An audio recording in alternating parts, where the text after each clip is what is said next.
Bonjour, Willy Mix to review the Amek 200 EQ by Plugin Alliance. This EQ is inspired by the GML 8200 EQ, which is also inspired by the Soundtech EQ apparently, which is logical in a way because the GML should be an evolution of the Soundtech EQ, being cleaner and a bit more reliable.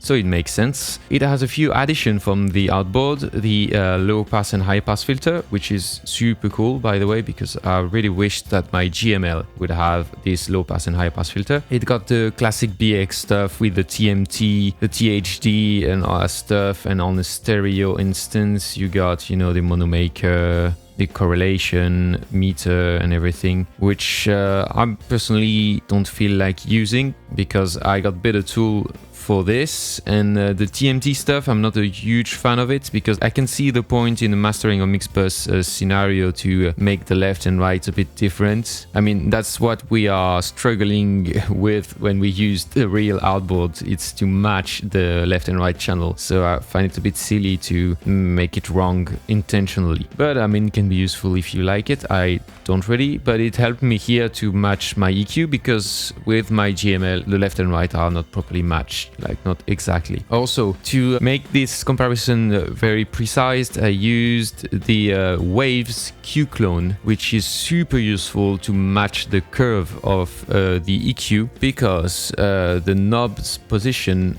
are quite different on the outboard compared to the software. Anyway, let's dive right into it. We got the bass, start with the bass here. That's the EQ for the bass. I will bypass quickly so you hear how it sounds. The goal is not to make it sound better, it's just to make it sound EQ'd. So that's it, with and without.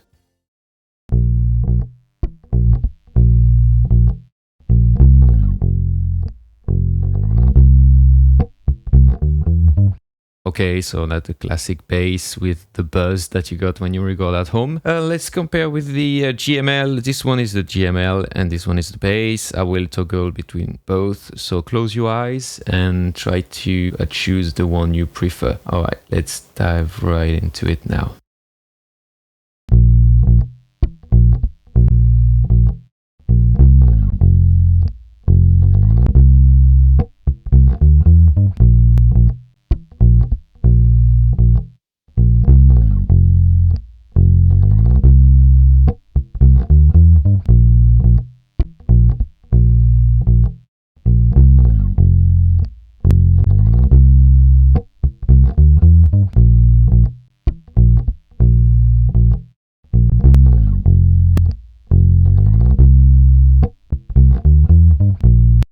Okay, so first I hear quite a big difference. I mean, big is still a big word, but it's quite close to start with. It's not very surprising because most of the plugins nowadays are pretty close to outboard, but still there is some difference to it. I will engage the THD, even if I think it's not relevant to do it here, but I guess some of you will ask me to engage the THD, so I will engage the THD. I don't really like the sound of this THD stuff. It sounds a bit like clipping, but not super amazing, but I will put it on so you see the difference.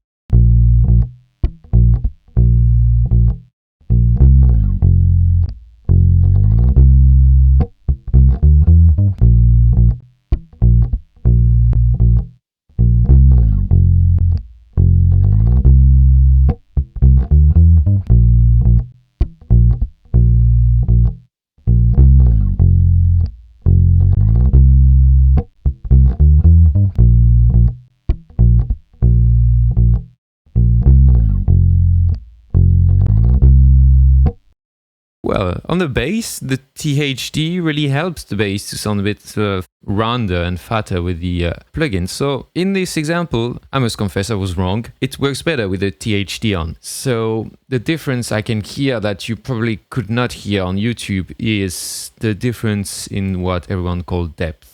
That means the difference with the transients, like the way the transients works on the software and the hardware. So we'll try to do a very quick and annoying loop so you can hear exactly what I'm talking about. So you got the bung, just the first bung, and listen to the very beginning of the transient and the difference between the software and the hardware. I will let the THD on for now because it worked better with it.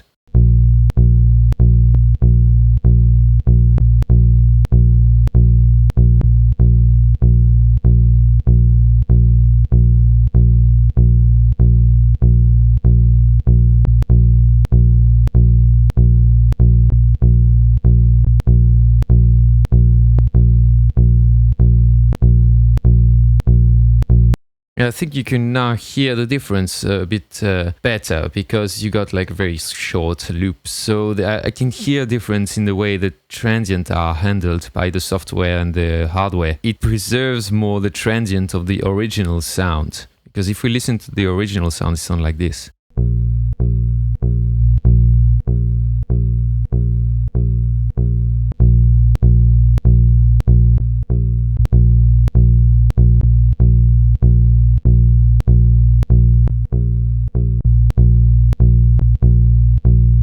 You hear the difference when I change from the dry signal to the GML and back to the Amek signal.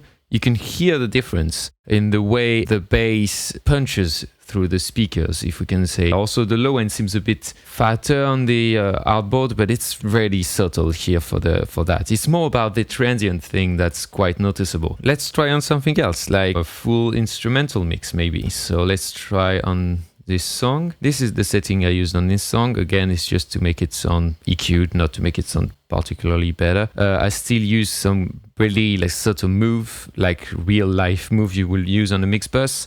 A little bit of bass, a little bit of cut, a little bit of high-end boost. It's a classic Smiley curve EQ. So let's listen to it with and without, and let's compare after.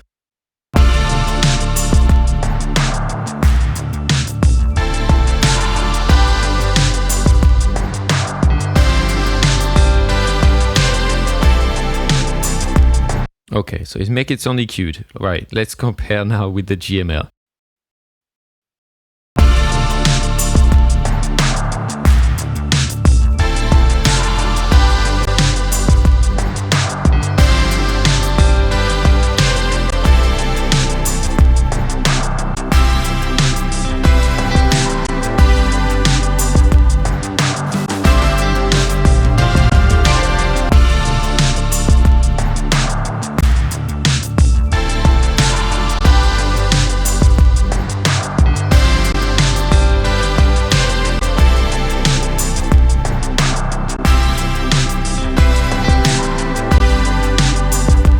So I hear quite a noticeable difference here in terms of width and space, as you can say, stereo width of the track here, because it's full of reverb, so you can really hear the impact of it. It's maybe hard to notice on YouTube, so I will try to find a nice annoying loop for you.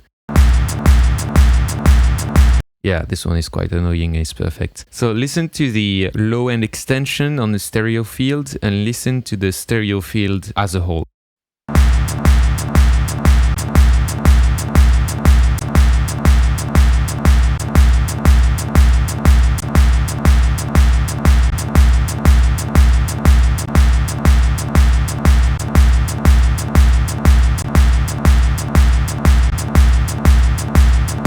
I don't know if you can hear the difference, but I can.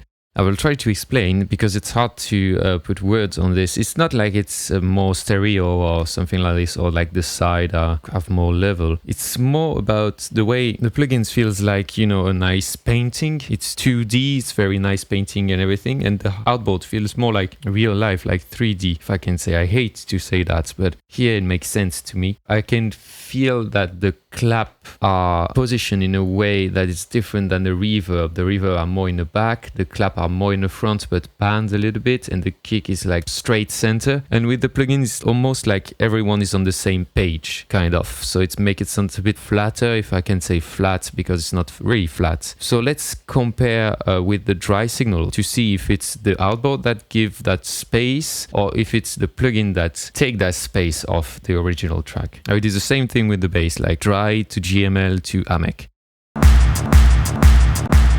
So that's the dry.